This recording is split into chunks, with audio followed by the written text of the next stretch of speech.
Somebody just sent me a message that Peter Lynn Peters, one of our regular callers, also lost her mother. Oh, wow. Peter Lynn, our sympathy, man. Our deepest sympathy to you and your siblings and the rest of the family. Losing your mother at this time is heartbreaking, you know. Okay, we're expecting Councillor Tiawan Gongloe in here shortly.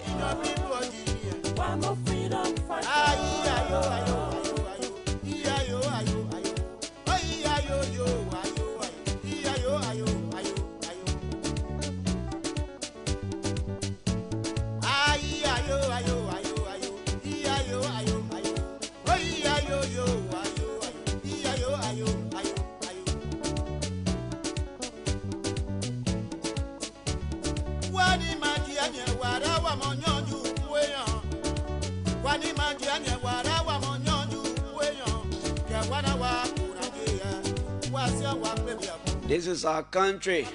This is Liberia. Let's not stop talking about the issues that affect us as a nation and as a people. You know, the truth, no matter how hard, is not as dangerous as a lie in the long run. A lot of leaders like people who say the truth to them, right? I always say to people, you don't have to be disrespectful in your quest for the truth. You can be humble, you can be respectful, but you can say the truth based on honesty. Everybody's not perfect. All of us have our flaws. Oh yeah, no, not one. The Bible said it. No, not one. Okay, it's Tuesday, man. I hope Councillor Tiawan Gongloe can come in shortly.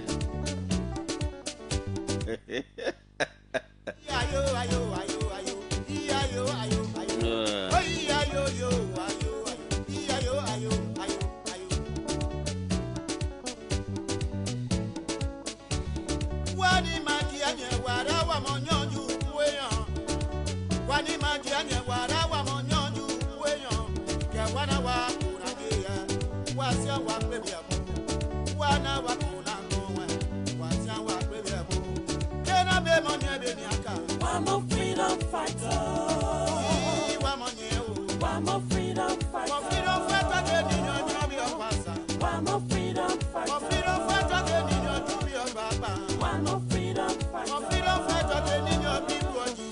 I'm a freedom fighter.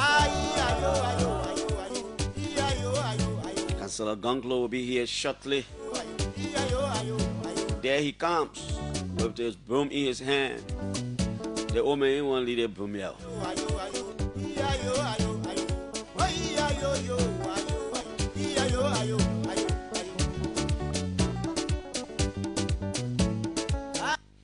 Okay, Councillor Tiawan Gongloe is here. He's the head of the Liberia People's Party.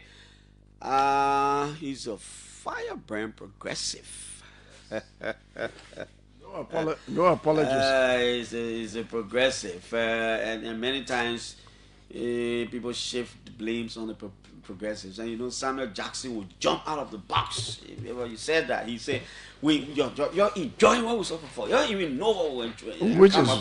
But Councillor Tiawan Gongloe is here. Councillor, I'd like to say good morning. It's always good to have you on these discussions. Good morning. Thank you for coming, man. Good morning. I'm always happy to be here. You increased the push-up now to what? I did 260 this morning. And let me clarify, because somebody wanted to challenge me the other day and say, I'm a military man. Do you do the military push-up?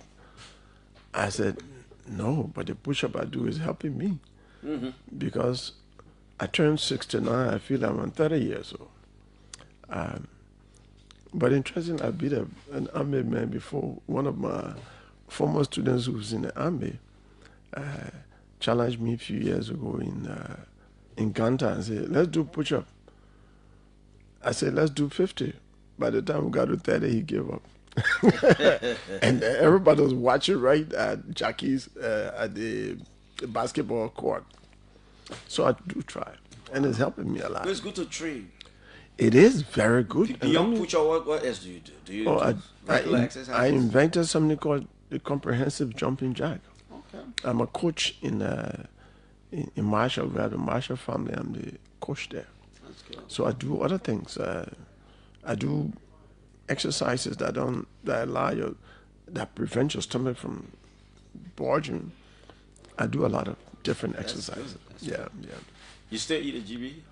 I swallow the GB. Even 3 o'clock in the morning, I can swallow GB. Yet the stomach is not rising. Because I'm exercising. Yeah, that's And, good. How is life? How is the family? Great. You see the Chinese? You see a Chinese man, 106 years old, jogging.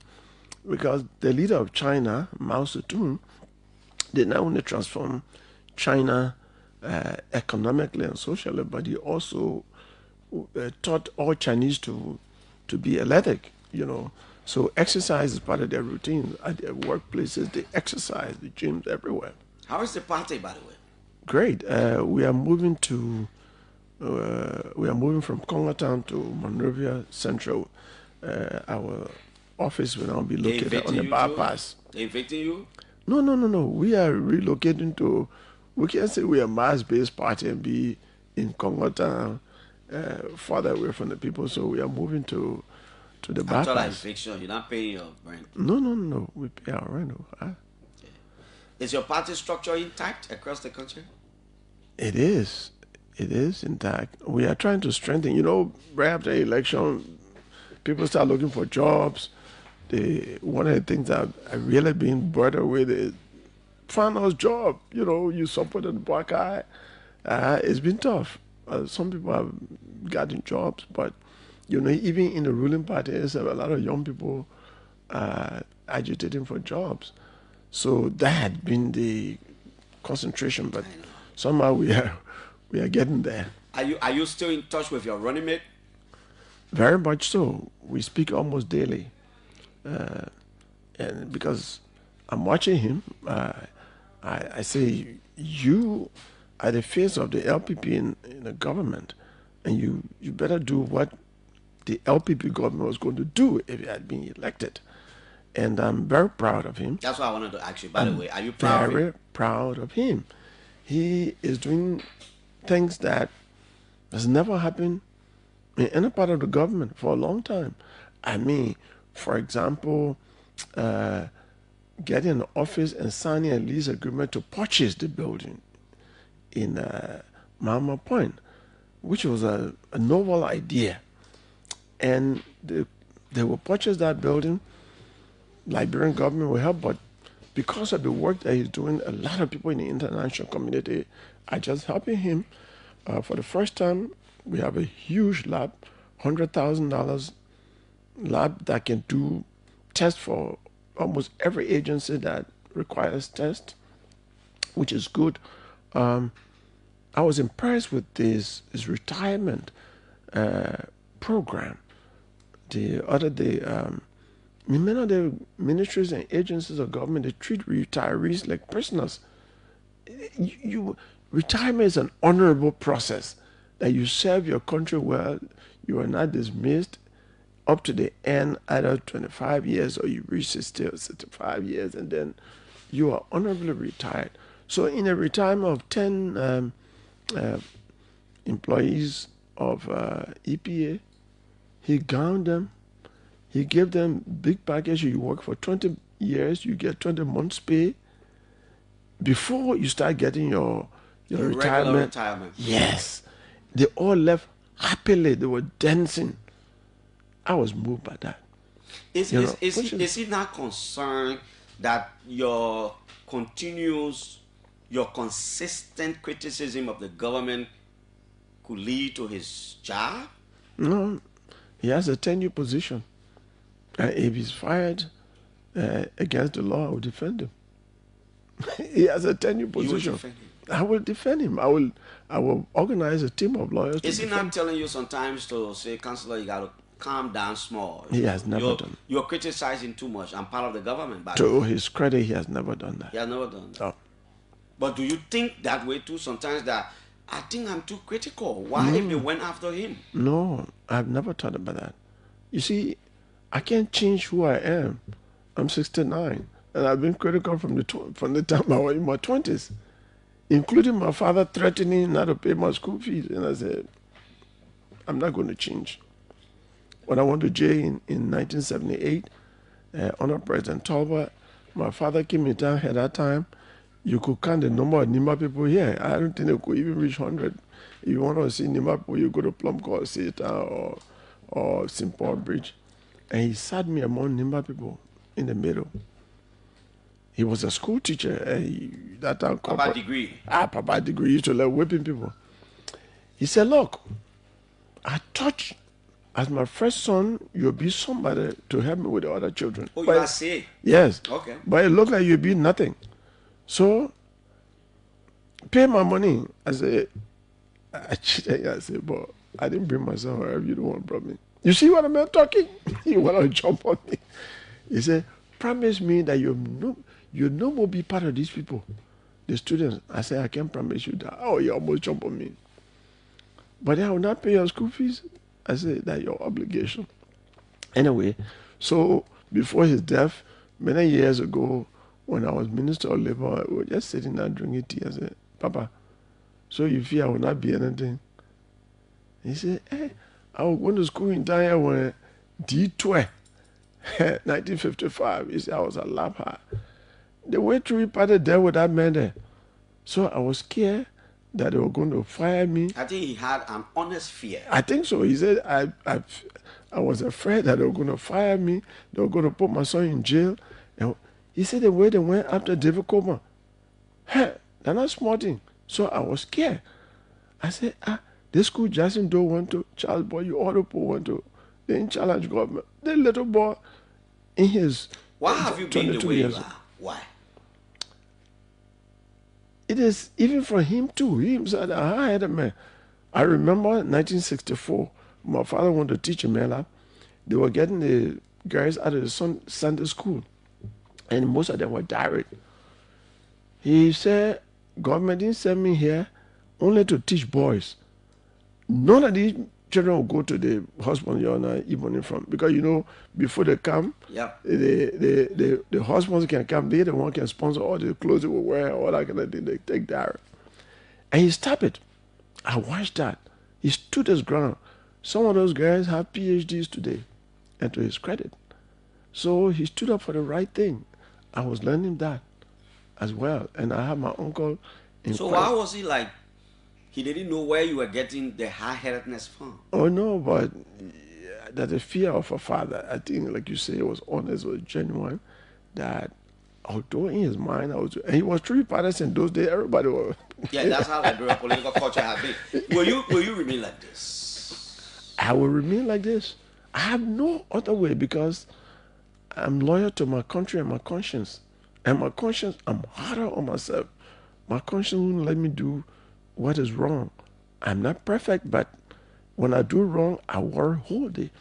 Now, one of the things I do every day that I think is a therapy, and I can tell everybody on the radio, I try to do something, deliberately do something good. Even $100 to just give it to somebody, or to be somebody's rescue. The other day I was in Freetown on my birthday. I was telling Isaac, I just walked on the road and I saw an old lady standing up.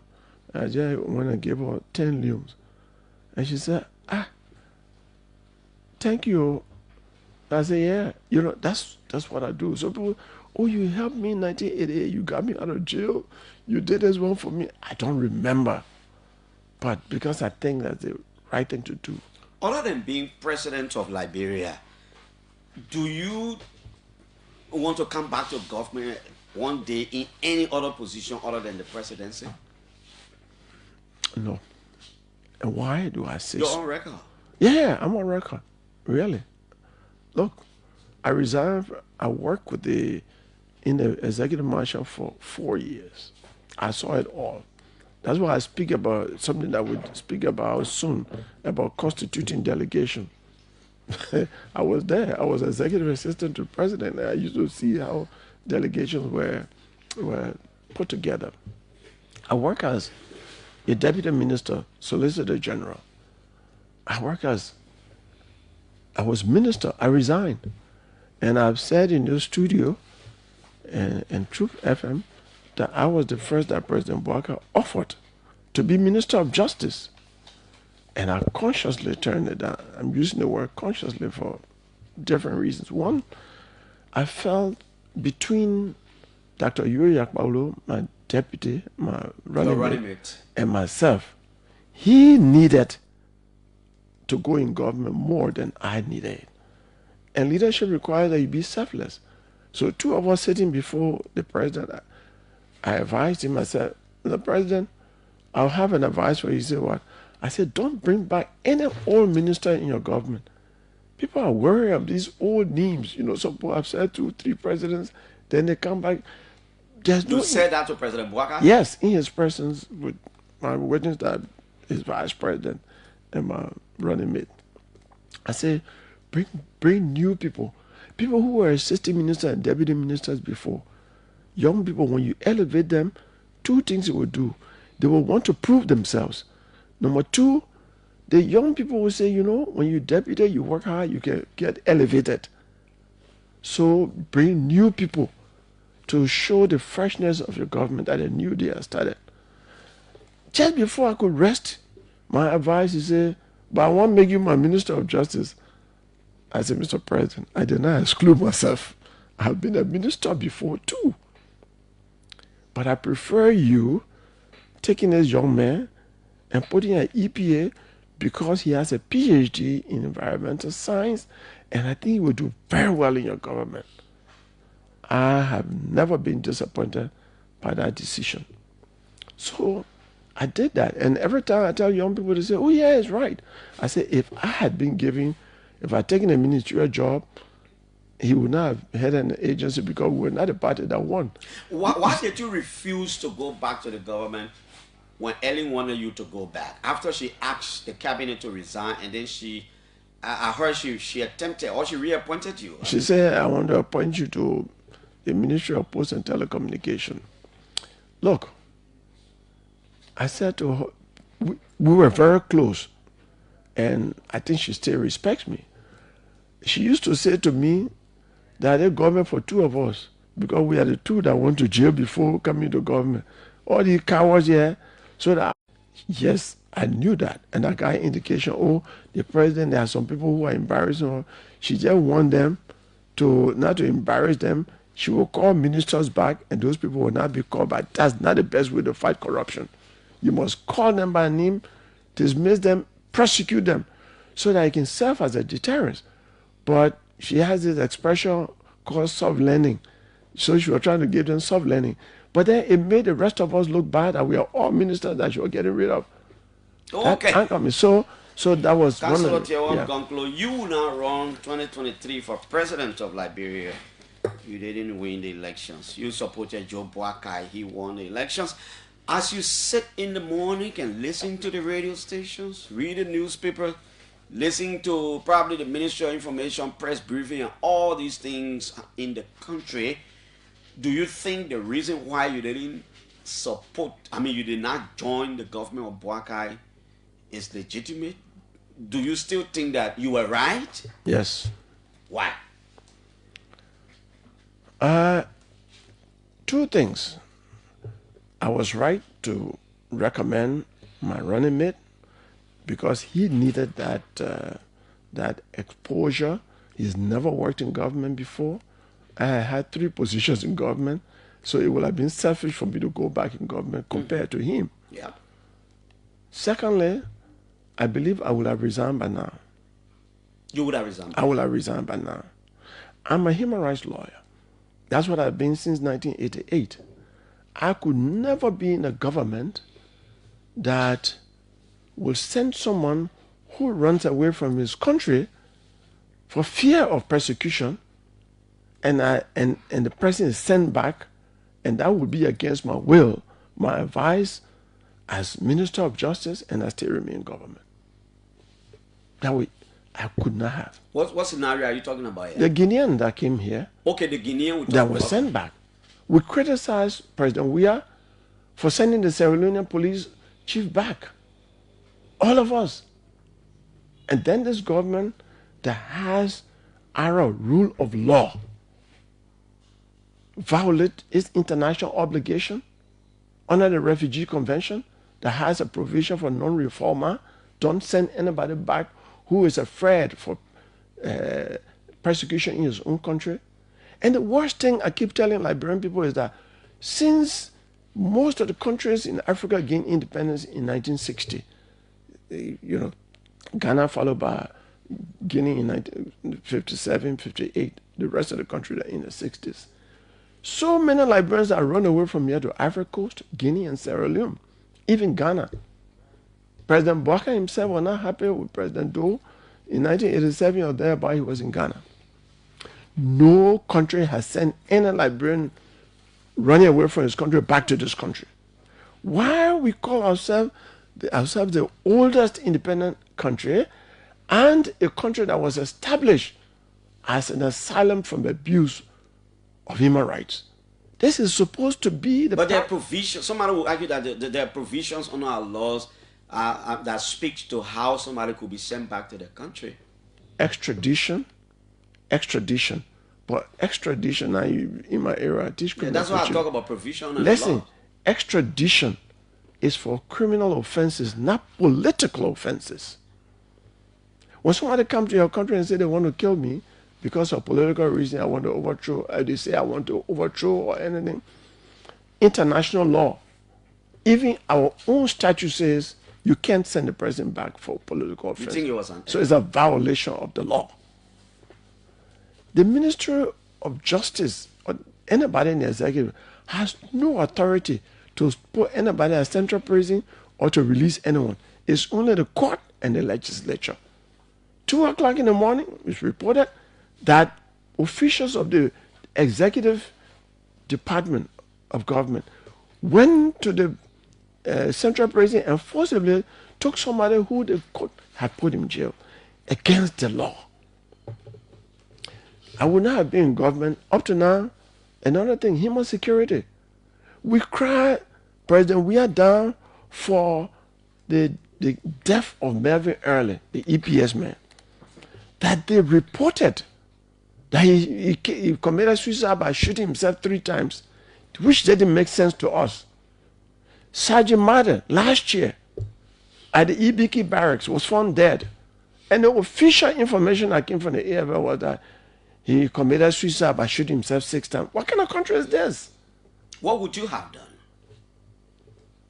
I would have investigated, got into the bottom, and get people prosecuted. Have you read the most recent U.S. State Department Human Rights Report on Liberia? I skimmed through it, but I was not surprised because... You said you were not? I was not surprised. Why? Because what the State Department, the Human Rights Report were reporting exactly what was coming in the news and their investigation and all of that. I mean, that is why I say more of the things that happened in the past under the first UP government, under Weah's government, CDC, are happening now. So what's the change? Did you think, if, assuming that what you're saying is true, did you think it would have gotten repeated under Bouakai? No. Simply because, not that he's a perfect person, but people do change when you reflect. I feel that United Party was punished in 2017. Say, look, not just because you've been there for 12 years, but you announced to us that you did not reconcile the country and corruption became a vampire. Why should we? And then the vice president said it was a packed car. And many of us challenges are, in the first 6 years, you were a packed car. But when you chose to go the second 6 years, you pack yourself. So for all of that, we felt that the Unity Party had reflected. People can change. You know, what is in the Bible, from Saul to Paul, so people can change. And that's how I felt when the choice became UP and CDC. I said, UP has reflected, and I believe that with all of the criticism that has happened, and the criticisms about the CDC government for doing some of the things that they did, is going to come back as a better party. I'm disappointed. Councilor, somebody will argue that the Guinean national you're talking about did not seek refuge here through the Cllr. And by the way, I think the Liberian government won its case against him at the ECOWAS court, even though I don't know whether the case was based on, but I can tell you, there was procedural error. It was not substantive. Where? First, the case has to be admissible before the court has to establish jurisdiction before it can go into the merits. When you appear before the ECOWAS court, you cannot, the person is missing, so it should have been the family members seeking, redress for their missing family member. But the action was filed in the name of the missing person. And theoretically, legally, the court said, but he's missing. How can he be the one filing a case? In all such cases, and most of it has taken place in Latin America, it is the family member that come and say, our son is missing, or the wife, my husband is missing or something. But a missing person has no contact with a lawyer to be the one to file. So procedurally, it was error, so they can refile. Somebody could argue that the guy was not here legally.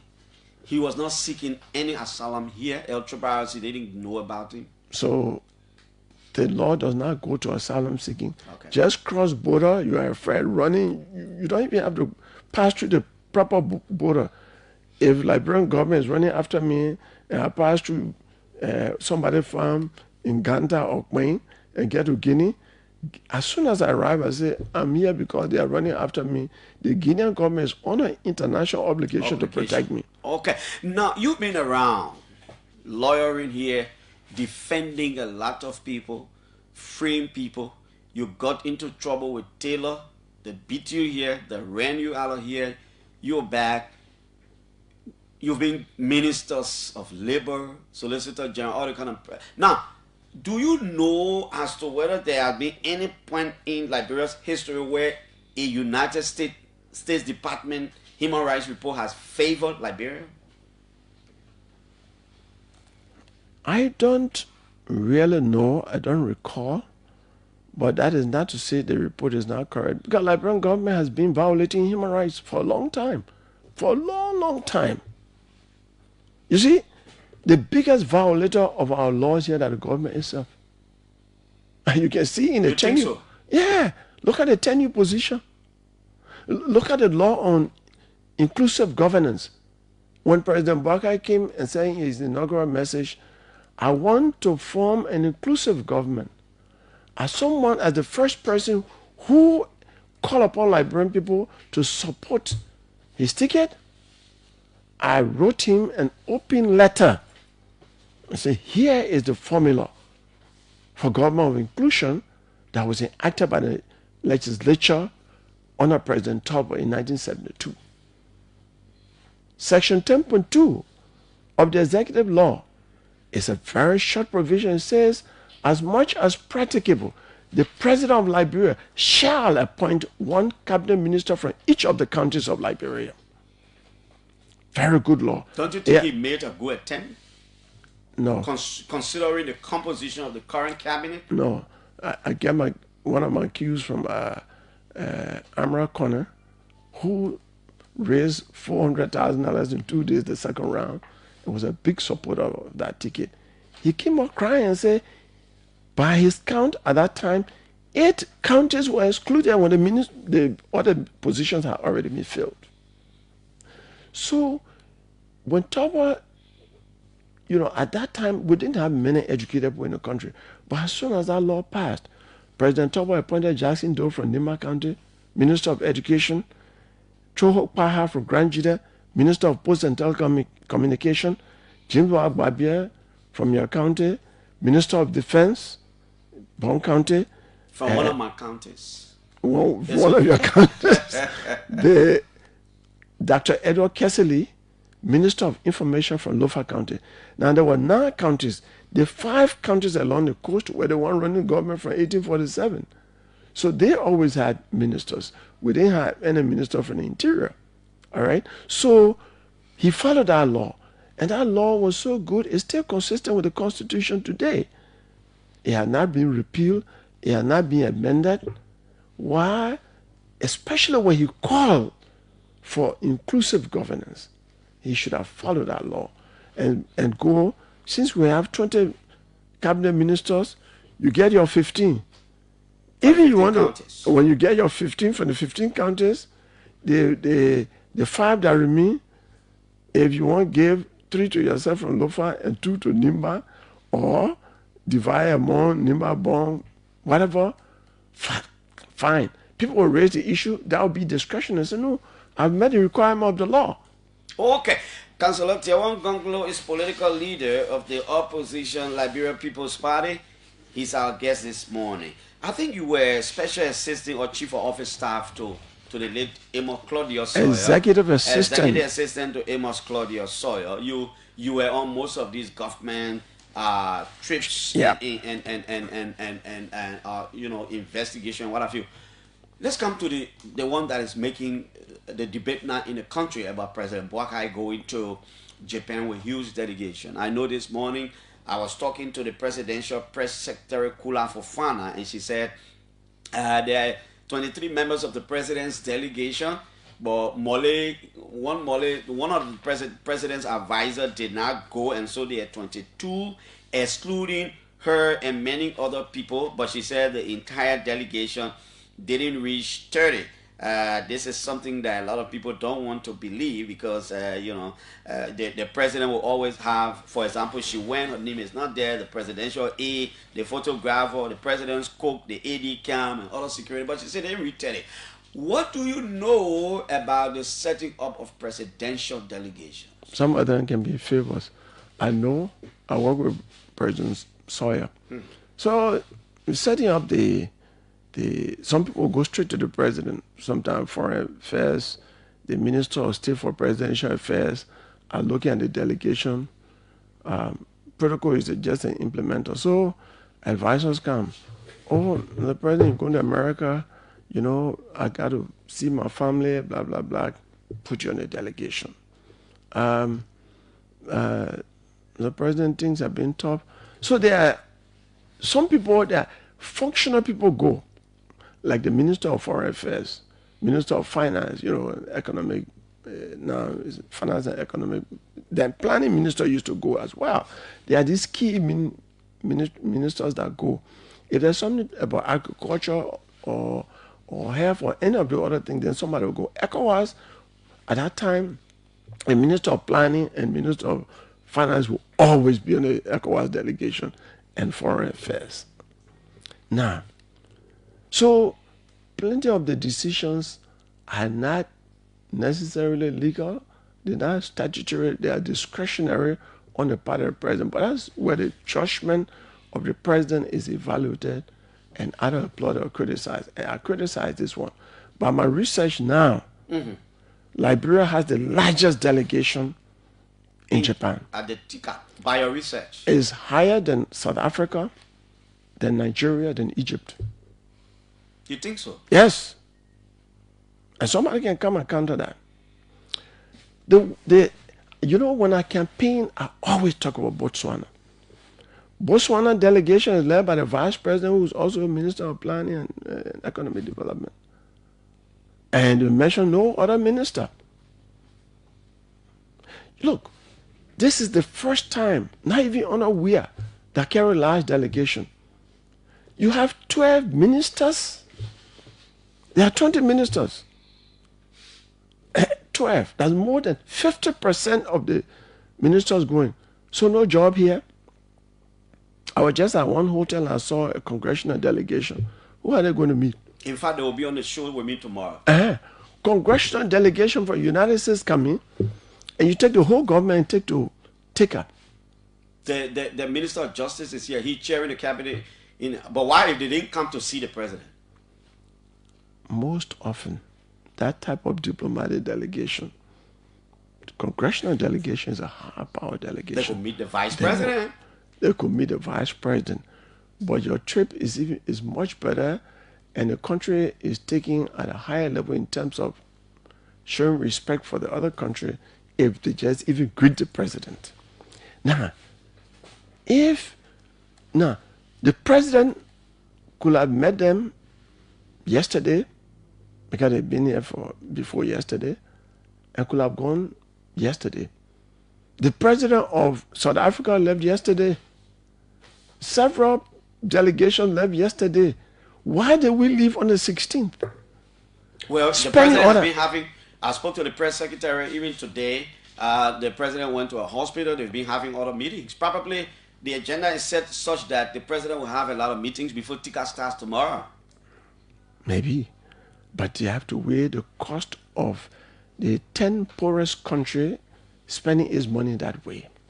Compared to Botswana, not listed among the 10 poorest countries in the world, that is virtually a middle income country now, using his money wisely and say, only the vice president, who is also minister of planning, finance and economic development, will go with lower level people.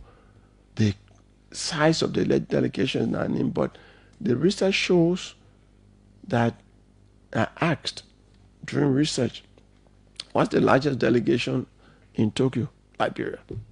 Now, back to this Guinean that was sent back. What do you say about people who argue with you that, for example, Othello Bruce, he ran away from the US in 2013. He's been here. He was wanted on allegation of rape. I think they've sent him back. What do you say to that? But that falls within the extradition treaty. That's crime. It's not a political offense. Okay. We asked Cllr, government of Liberia to extradite. We asked the United States to extradite Cllr, and government won its case. But the human rights conditions in Liberia were such that his lawyer, the former Attorney General of the United States, Rancy Clark, said, yes, I know you won your case of extradition, but if you send Mr. Cllr back, he will be killed right at the airport. And he showed evidence of how arbitrary killings were rampant in Liberia. And the government of America agreed with him. So sometimes people say, but extradition in America are not done. No, they okay. done. In the midst of all these criticism of yours against the government, are you still willing to talk to President Boakai if he invited you to talk to him, to sit with him for a conversation? Like day before yesterday, I don't know why he has not invited me. You know, I don't like to say this, but it's funny. Honor Cllr, just as an ordinary, eminent person in the country then, I used to be invited to all official programs. How come the government that brought me this Independence Day celebration, I was not invited? Are you serious? I am very serious. Did they invite you? I did not receive any invitation. And I was talking with Dr. Tibuta. He said, I got invitation, but I go, they will not stop you. I said, I'm not going to go somewhere and then get embarrassed and say, oh, but Chief, what's your invitation? Because the Centennial Pavilion has seating capacity limitation, right? And sometimes you can list, names on the seats and numbers on the seats. So I was not invited. I did not go. I wanted to go. I just stay home and listen to the program. You should have tested it. No. I don't do that.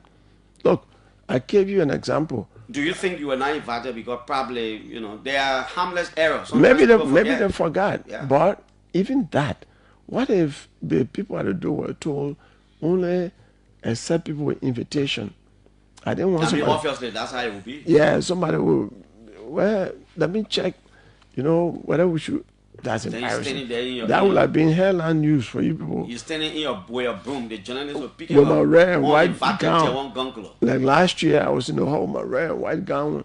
The little Raptel talk about corruption, waving and all that. I was happy right there. So I didn't go. Maybe that was a mistake. All right? I can, to be on a good side, let me say it that way.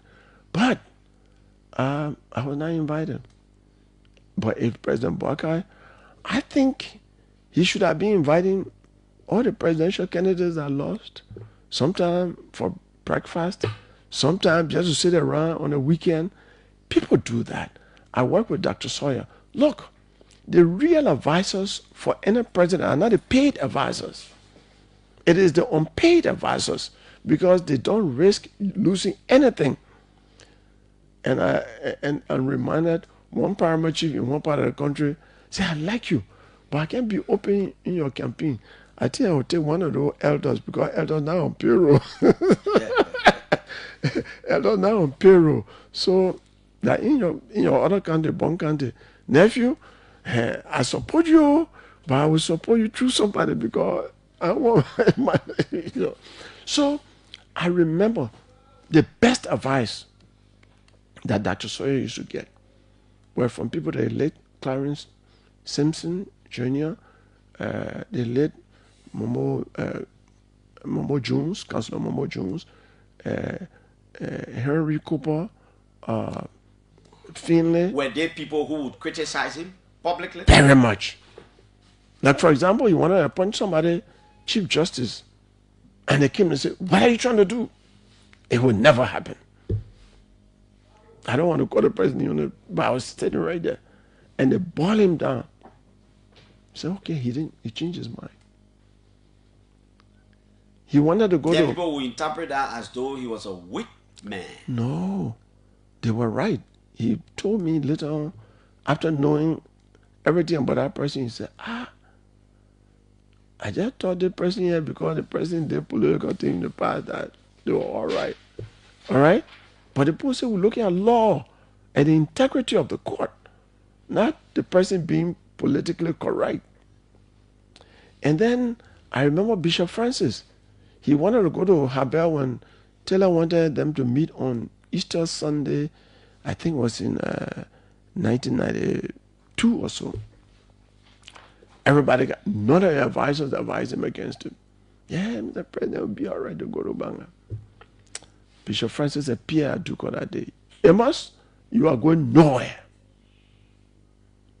Oh, this man started war on December 24th, holy period.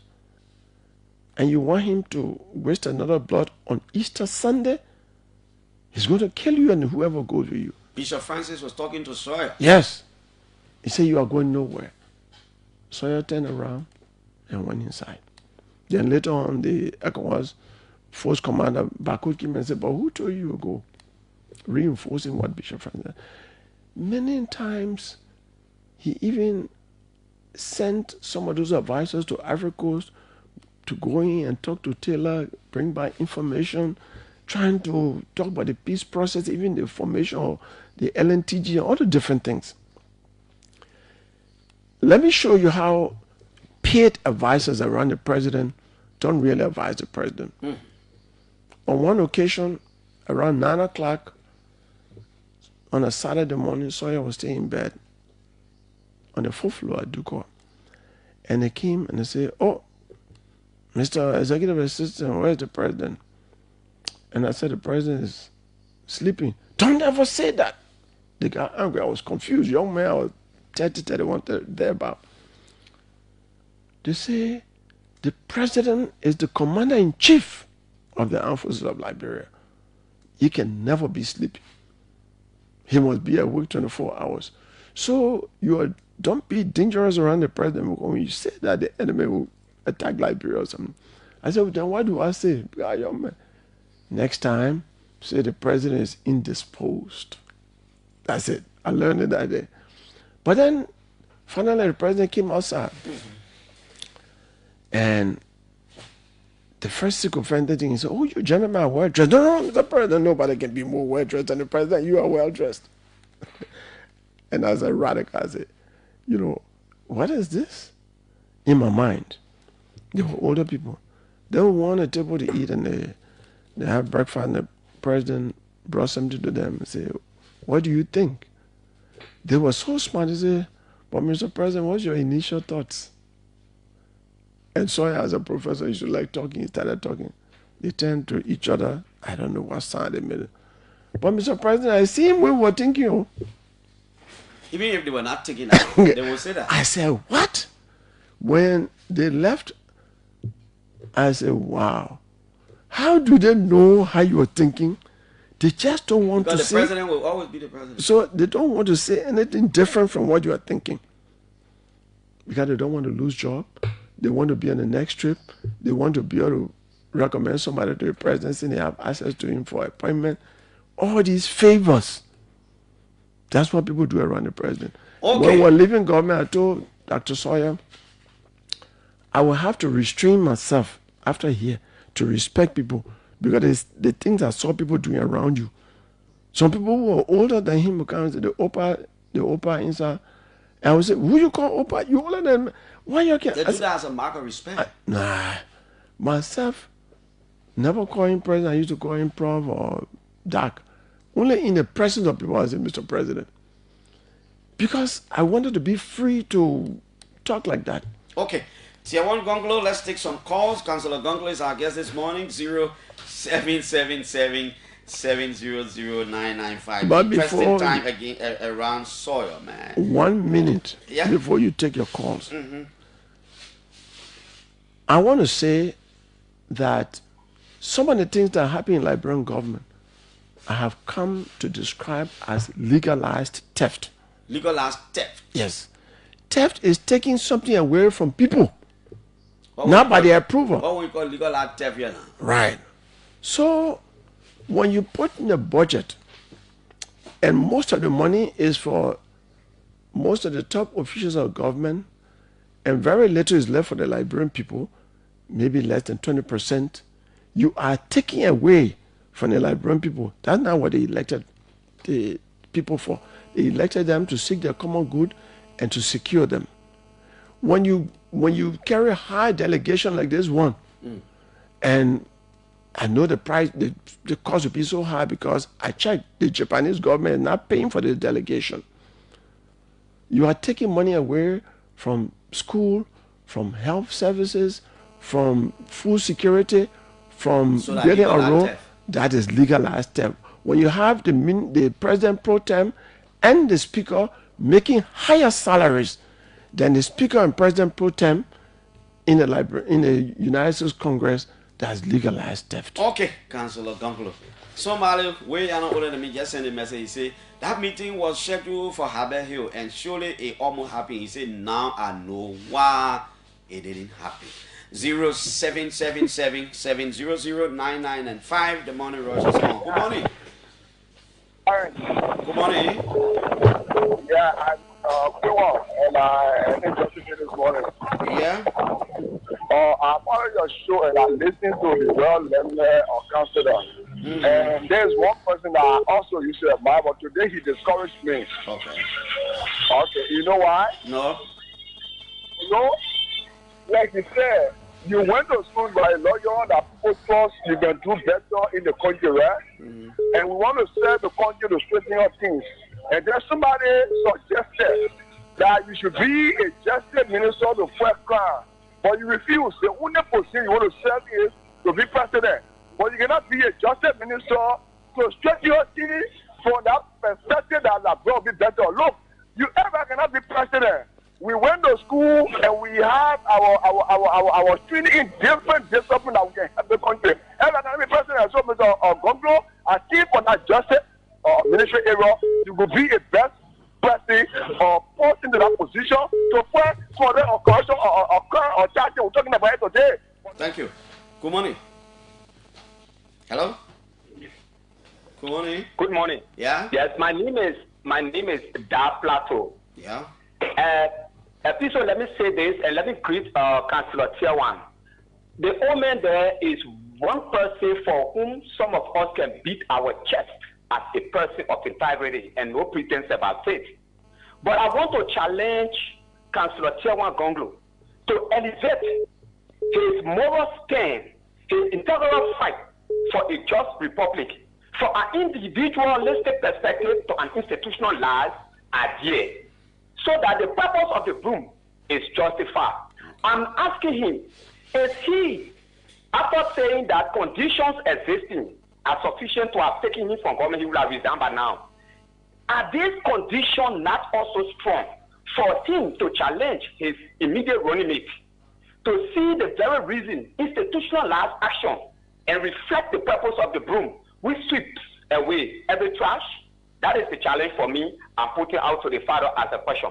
Thank you. Hello? Yeah, Clarence, I'm Terry Shema Nemen, and I joined the conversation from the Belgian Bureau. Nimle, go ahead. I listened to the councillor, and the president has demonstrated his sincerity in weapon. Hello? Nimle? Nimle, are you there? Oh, Nimle, your cell went, man. Your cell went off. Hello? Clarence. Good morning. Good morning, Council. Good morning. This is J. William Yanti. Yeah, William. Council, thank you this morning. But something's pondering my mind this morning while you were giving your deliberation. I would like to know about young men in you and President Bwaka in the same age range. No. Bwaka is older than the man. Know. He's at least 10 years, 12 years older than Go ahead, Yeah. Chief. So, the questions I want to ask, we've been hearing about President Bwaka being following his track record. And the reason I'm speaking to your age, for your youth for age, We don't go straight to the line, beg you. We get time. Clarence, I beg you. No, but we get time. All people need a previous 2 months. Ask the question. Ask the question. We got less than 5 minutes, Chief. Okay, no problem. I would like to know from him sincerely, is he saying that the 23 government officials that the president carry along with him, do you think that they got no role to play and they just want to eat government money? That's why the president took them to Japan? That's my question. Okay, yeah. That question is simple. Final caller right here. Hello? Yeah. Hello, Mr. Clarence Jackson. Yeah? For the benefit of the listening public, my name is Majaba Nimbese Kroma. I'm the national chairman of the Green Revolution. I'm following the show for my resident on Front Street. I have 2 questions for the Lender Council. One, Council, is it that most of you from the progressive, those ideas you laid that we are following, you guys are very mean to other young comrades who are coming up? 2, is it that every member of the global era that was in soup is a militant or have security idea that must be a president in government to have security, even though they are not gone to previous security training or have obtained no degree in criminal justice? A simple example with the president, national security advisor, and my friend and brother, NASA from FIA, who have never been security, but they're heading security institution. These are my 2 questions. Thank you. Go ahead. Yes, thank you, Councillor Gongloe. Let me start with that. The appointment in government is based on is the president's decision. So I have nothing to do with that. I don't blame the progressives for that. Yeah. But let me come to the person who say, oh, that when you president you want to be, why you can take the Minister of Justice job. I'm a transformer.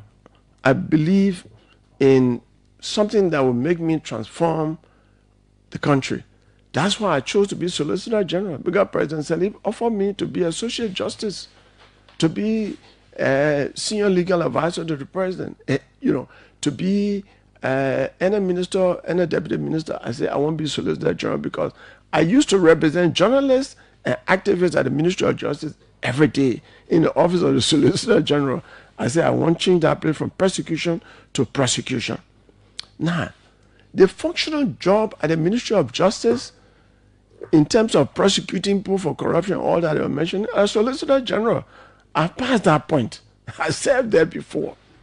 Now, the other thing is, let me say to the gentleman who was speaking that one day my driver told me, I think it was last year, he said, but Daddy, why they can't make you president? They mentioned when the chairman election commission position was vacant before David went there, everybody on the radio, Councillor Gongloe should go to the election commission. It got filled. When LACC got vacant, everybody called my name. Even for the justice minister position before President Bwaka made that announcement, everybody on the radio, including journalists, Councillor Gongloe should go. Then some people got on the radio, oh, Chief Justice. And I immediately said, look, I'm close to 70. Don't even think about that. Every position I've been in this country, they can call my name. So my driver said, but why they can't make you president? If people can be calling. And that president can change country.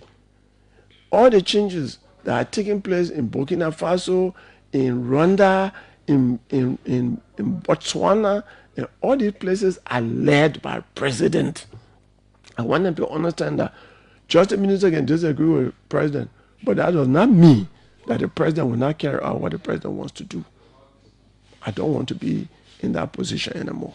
Okay, Councillor Gongloe, I'd like to say thank you so much for coming. Any parting comment before you leave us? Well, I want to tell the Liberian people that those who are in power before, except for Samuel Doe, did not come by coup d'etat.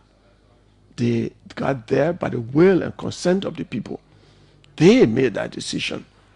And like all of us made that decision, and that is why I'm holding the government feet to fire by telling the government what I consider to be truth. When they do good, I talk about it. The other day I talked about the 1.1 Executive Order 151. 151. Everybody was praising over 90,000 hits. Good. But when I speak what doesn't make people happy, they should also know that I'm serving Liberia because I'm always loyal to my country and my conscience. Okay, I'm always loyal to my country and my conscience. Thank you so much. So tomorrow I will have U.S. Senator Jack Reed here and Representative Gabriel Philes Kofi Amal. The two congressional men will be here 8:30 as my guest tomorrow. Right there on the OK Morning Rush. I'll speak to them, knowing from them why are they in Liberia and other issues. My name is Piso. No one does it better. With OK FM, everything is okay. Bye-bye.